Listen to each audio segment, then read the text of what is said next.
আসসালামু আলাইকুম, সবাইকে শুভ দুপুর। সবাই কেমন আছেন জানাবেন। আন্ডা বাচ্চাদেরকে নিয়ে চলে আসলাম আমাদের এলাকার একটা কিন্ডারগার্টেন স্কুলে। আমার ছোট ভাই বোন এখান থেকে লেখাপড়া করছে, কিন্তু আমার কখনো এখানে আসা হয়নি। বাচ্চাদের রেজাল্ট আনতে যাবো, তাই ভাবলাম এই স্কুলটা একটু ঘুরে দেখে যাই। দেখুন কত গার্ডিয়ানের বসার জন্য খুব সুন্দর ব্যবস্থা এখানে আছে, আর চারপাশে আছে মনোরম দৃশ্য।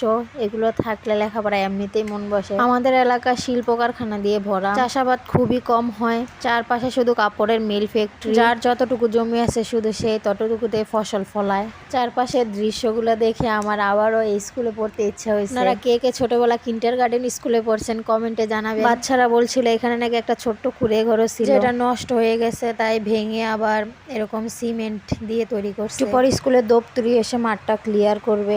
স্কুলটা আপনাদের কাছে কেমন লাগলো কমেন্টে অবশ্যই জানাবেন। সবাইকে সরিষা ফুলের অনেক অনেক শুভেচ্ছা। সকলে ভালো থাকবেন, সুস্থ থাকবেন। আল্লাহ হাফেজ।